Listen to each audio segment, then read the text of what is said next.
You're listening to the Love Your Neighbor podcast.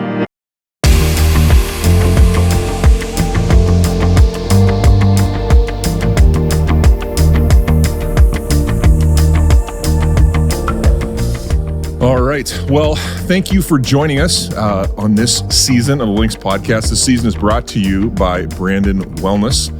We're building, investing in the future of our community, and I have a member of our community, Stacie Aamlid, is joining us today. Hi, Stacie. Hi, John. Glad to be here. So thank you so much for coming. Yeah. You had to take time off work today, right? Oh, very hard. Yes, my strenuous job. But yes, my husband's out watching our toddler in the car, so that's my job right now. He seemed pretty, I'm not sure who was happier. I know. Bo or Nick. Oh, man. To have some alone time. Yeah, they love each other. Bo loves me a little more, I think. We have quite the bond, that last baby. But they'll have some fun in the van for a little bit. It's good. It's good. So is there a mom clock? Like when you get time away from the kiddos, is there a mom clock that's running? How does this... Oh, a little bit sometimes. Sometimes it feels like that. You need to take that time away. My time away is in the morning, early morning before everybody's awake. I can kind of have that time. But when I'm with them, we're together. And some days it's a lot, but it's good. And we kind of you get into a groove. But so it's fun to do little things like this, but it definitely takes a little effort when you still have some at home. Yeah. I can imagine. Tell us a little bit, Stacie, tell us a little bit about your family. We'll talk about you have a unique distinction. Your husband has been on the Links podcast. Yeah. And we really felt like we needed to redeem the Aamlid family.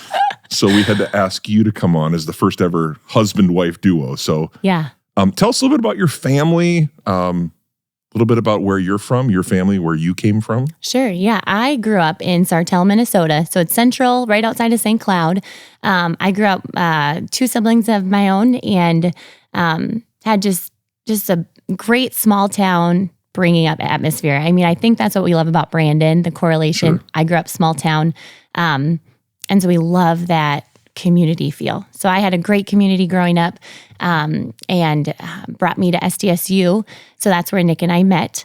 At SDSU, I played basketball. He was football. We were doing school, all the things. Fast forward a lot. And we came to Brandon. So we're in Brandon. We came here initially with only 2 kids. Crazy to think. It's been, 8.5 years we've been here.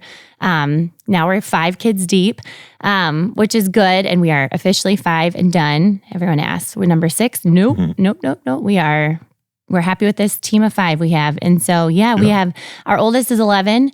We're figuring out the life of intermediate school. Brand new world. Yes. And then we've got 2 in elementary school. We have our son, Ben, who's 9. Sadie is 7. I got to make sure I get ages right. No pressure. Ellie is almost 5. And then we got our Bo, who's our spitfire of a toddler, who's 2. So that's our family. We're busy, but very, very blessed, which is awesome. I had a lady at the grocery store the other day say, you get all the comments, you get all the looks when I have everybody with me. And I've dealt with them, but this older woman just looked at me. She goes, "You're blessed, aren't you?" And I'm like, "I am. Yeah. It's busy, but it's a blessing." So is it? Are you guys? Have you transitioned at all from because I have we have mutual friends who have 5 children as well. Yes. So have you guys thought about do you double minivan or are you going do you go 15 passenger? Right. Well, that's the next step. We kind of joke about the next step of being the big one. I'm like, no, we are a minivan for life. Maybe we have an expedition I will grow into, but I always said I would not do the minivan life until you test drive the minivan. You say, I'm just going to put my toe in the water, see how it is. And then you hit that button for the sliding doors and it's game over. Sure. I won't give up those sliding doors for a very long time. I think Nick's anxious to go back to the pickup, truck life as a guy. Sure. And I'll take the expedition, but it's like, no. My van's going to be mine for a long time. It's good. When we had kids, our kids were that age. That truly is the practicality of a minivan. Yes. Cannot be beat. No. It could look a little cuter, but we love it. Once you do it, everyone says you never will. Yes, you will. You will. And it's good. This isn't really a promo for Vernite or anything, but you just park the thing on a side hill. Yeah. Just park it on a side hill and then you just sweep it out the side and you're done. Exactly.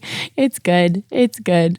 You just embrace it. You embrace it, big family life, and it's good. How many? No, I don't remember this refreshment. So was this part of the plan, or is this just part of you just receiving, blessing after blessing? It's funny. People ask us that. Did you always want a big family? I grew up with 3. Nick grew up with 5 siblings, or 5 total. And you I always said 3 to 4. I'd always love. You kind of want what you grew up with. I know how growing up with 3 siblings worked. He knew how growing up with 5, and it just happened, and we're very thankful, and it's busy. We're figuring it out. I don't know exactly the game plan for 5 from experience, but we're figuring it out, and it's fun. It's fun. There's always a buddy for someone, or there's always a not buddy, or we're enemies today, or we're fighting. There's always something, but there's always commotion. There's always a lot of laughter, sometimes yelling, but we all end the day. We all hug, and we're good, and we're ready for the next day. How much of what you do, because I wasn't trying to be cheeky. I really believe that what you do by staying at home with your children, I really believe that's a very important job. It is. It's a very important vocation, and I think sometimes it gets maybe unintentionally, but sometimes just by neglect of going like, oh, that's just she's not working, she's at home. Right. Talk to those people that might have that opinion, and tell them a little bit about kind of you've got this big heart for your kids. Obviously, Absolutely. You love your kids, but there's also the practical got a lot going on. It is. I had a conversation about this just the other day, asking, when I started staying home, did I have a bit of an identity, not crisis, but it's in a different identity shift? Because before I was a nurse by trade. I worked part-time since our oldest was born. So I was always working. Our kids were in daycare until number 4 came. And then I felt like I wasn't doing either of my jobs well. I was working as a nurse 2 days a week, and I was home the rest of the days. And I felt like I was struggling to do either well. And I'm a type A striver. I want to do my best. I want to give my best effort. And I would go to work, and I just felt like I can't. I know I could be quicker at things. I know I could. I worked in the operating room, so you gotta be on your toes. Different doctors like different things. And I felt like I wasn't doing that job justice. And I felt like I got home, and we were a mess on the home front. And so I just felt a big tug at my heart, God saying, you know what? What's most important, what's most impactful for your family. And that's my presence at home. So I just felt a big pull, and what a blessing it is to stay home. But I do feel like sometimes right away people would ask, oh, you stay home? And I was almost embarrassed to say, oh, I'm a stay-at-home. Yeah, I'm a stay-at-home mom. But I used to be a nurse, know, and you have that feeling like, I want you to know that I did something before this, that I was, I have schooling, I've educated, I'm a smart person. And I no longer feel that. But there was a time where it was, I had to prove myself a little bit. Like, I change a lot of diapers. I cook some subpar meals, but I do cook. And our house is a mess, but I try. It's all those things. So it is a stigma of just a stay-at-home mom. But man, you're working it. It is a mission field to love those kids and keep them on track. And I get asked, are you going to go back to work? It's like, I don't think our kids are ever going to get less busy. So who knows? I kind of, opening up with open hands, like, Lord, where do you want this to go? And I also have started doing some fitness stuff on the side. And so it's just cool to see how God just kind of takes your life and weaves it to what it could be. And I'm excited. I love what I do. I love that I get to be home for the kids, and they know they have that stable person that'll always be there if they forget something or whatever, because that happens. Right. It does. So it's good. But yes, it's definitely a job. What a cool calling that you have. To be able to do some of a little bit of, what all of us would wish we could do sometimes, but then also to have those dreams. Talk a little bit about your fitness. You talked about getting into fitness. Yeah. I'm aware a little bit of, I think it's called, tell me what it's called again. Revelation Wellness. Revelation Wellness. Yeah. Talk to those people in Brandon that don't know about it. What is it? And then probably more importantly, like, why is it? Yeah. Why do you do what you do? Absolutely. I love talking about Revelation Wellness. We call it Rev a lot. It came into my life kind of after our 4th kiddo was born. I was staying at home. I was still kind of embarrassed that I'm just a stay-at-home mom. I was just praying like, Lord, what else? There has to be something else, And I always have loved fitness. I've always been very active in sports. And so I started attending this group fitness classes in Brandon at Circuit Fitness. And an opening for an instructor position came. So I'm like, all right, Lord, maybe there's something. So open door, I'm going to take it. And I started teaching group fitness classes at Circuit. And I've loved it. There's something about group fitness where you're in community. I mean, anytime you're in community, you're better. I work out harder when I'm in community than I would at home in my basement by myself. I mean, I think that's everybody. Sure. And so, but fitness also started becoming an idol in my life where like I said, I'm a type A striver. I like to do things well. I like to see how far I can push myself as an athlete, a former athlete. And so I started eating really clean. I started working out a lot. I started running early in the mornings. And it got to be just a big idol. And I didn't see it for a really long time. I just thought, it's a good thing. Got to take care of my body. You kind of justify it. Until one Saturday morning, my husband looked at me and he goes, I was in a really cranky mood because I didn't wake up. I got up, didn't work out. And I was just cranky. I was mad at myself for being lazy and sleeping in. I could have gotten it done. And he looked at me and he said, just go. I said, go where? And he goes, just go work out and get it done because you're not going to be a happy person or fun to be around till you do. And I was like, oh man, it's gotten that far, And so I was just praying. I'm like, I know fitness is a good thing. I've turned it into something that's not good anymore. Wow. And so I started praying about that, and God brought Revelation Wellness. I was on Instagram scrolling like we all do, and I saw an ad for Revelation Wellness, and I'd never heard of it before. And basically, what it is, it uses fitness as an avenue to share the gospel, and it's putting obviously your faith first where it should be. Okay. Honoring God with our body. So it changes your mentality completely with fitness where, man, we have a good body no matter what shape, size, anything. Our bodies are good and we get the opportunity to take care of them. And so, yes, I went through instructor training with Revelation Wellness in 2019 and it changed my life. I had a lot of bitterness, pride, unforgiveness, stuff I had to work through in my own self that you don't even, you're like, I didn't even know that was there, man. And it helped me bring it to the forefront. And so I was able to do that. Now I'm just excited. I feel like God just bring this to Brandon. People need this. And it's just moving our bodies in a way that encourages our hearts. And so I started teaching classes here in town. I love it. We move with drumsticks, kickboxing, strength. We have one class a month right now on Saturdays at the Brandon Valley Assembly of God. They're gracious and open their doors to us, which is wonderful. And no matter if it's a class of 2 or 20, I feel like it's just a blessing to get to encourage these women. We just say the workout's the warm-up, and that really we're here to encourage our hearts and just kind of lay it out there. And so I hope people move. I hope they get sweaty. I hope they have fun. But more so, I hope they leave encouraged and remember that they have a good body no matter what, and just that they're a good idea, and we get to move and encourage the next person to do that too. So it's a great thing. I'm excited about where Revelation Wellness is going. I just taught my first chair fitness class for seniors a couple weeks ago at Faith United here in town, and it was a blast. Yes. It was a blast. Were we on beat? Probably not. Were there smiles and just so much joy? Absolutely. And that's what it's about. So are you a music person too? Yeah, music. How so? Like, do we you play said music? Drumsticks, and then you're talking about being on beat, and I'm like, oh, is there anything that you don't do? No, I don't do a lot of music. I can hit drumsticks to a beat of a song. Okay. There are a lot of times during a workout where I'll look at the class and be like, I'm so off, but we're moving and we're doing okay. So you're playing music? Yes, music's playing, and then you're kind of going. We're going. Yes. I got you. Oh yeah. Okay. We're not freestyling. I don't do well freestyling things. I just don't. I gotta have a plan. Okay. Gotta have a plan. Gotcha. Yeah. Well, I think that's interesting because I think a lot of times, whichever side of the wellness spectrum you're on, whether you're super fit or you're super out of shape, I think sometimes there's so much shame and so much obligation associated with wellness.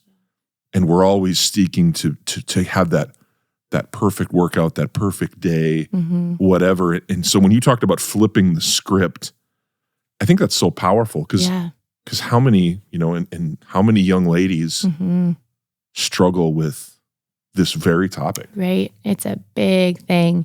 Oh yeah. And I mean, our daughter's 11 and I already see just influences and it's like, oh man, I just want you to see who you are through God's eyes. He made you so good and you're a good idea. And so, yeah, the Revelation Wellness is for all ages. I mean, it's 13. I mean, even my 7-year-olds come to class and they have a blast, my 7-year-old. And it's just moving, reminding people, man, you're a good idea. God made you good, and we have a good body. We get to take care of it. It's a get to. It's not a have to. But I love the message, and it's for everyone. Mm-hmm. So there is a podcast. Revelation Wellness does have a podcast, so I encourage people check it out. They have Revol TV, which is a free online resource. They have tons of workouts completely free online. So it's just good. Even if you're folding laundry, I mean, you can get encouraged by folding laundry at home or unloading the dishwasher, mowing the lawn. Not now, not this season. Not quite lawn mowing season anymore. But so what you're saying is they are encouraging you to work out outside of one time a month. Yeah. Oh yeah. Absolutely. I was going to say once a month. That's my kind of workout. Yeah. Right. Once a month, you're good. Check. No. Wow. We like that. Just moving every few days a week. It's good. Good. It's good. Yeah. Yeah. I've just been, in my world, being a former college athlete too. Mm-hmm. You work out and you're healthy, but you have this purpose, like whether it's a sport or performance. And when that goes away, when the competition goes away, I know for me, it's really been a struggle to motivate myself to just be active. Absolutely. Because we play so many games, or I play so many games, and I think a lot of people do, up here, of like, well, I've got this to do or that to do, my goals. And so, Yep. So this is good. We're part of this episode is sponsored by Brandon Wellness, and our hope and our goal is to improve and invest in the health and wellness of our community. So, we're going to post links to your Facebook. What do you love about Brandon? Like Sartell, SDSU, great community there. What have you loved about being in Brandon? You mentioned, your kids, the school. What do you love about Brandon as a mom? So many things. I mentioned to Nick the other day, we've been here over 8 years, and I feel like we finally found our people. You know what I feel like people come to a community and you think, I'm going to make friends just like that. I'm going to connect. And it takes time. I just encourage people, it takes time. If you don't have that community, pray for it. But it takes time and it takes effort. I'm so thankful for our church. I'm so thankful. We have a great church community. We have good friends, like-minded people that our kids have made friends with. And since then, we've made friends with their parents. I think there's just so much,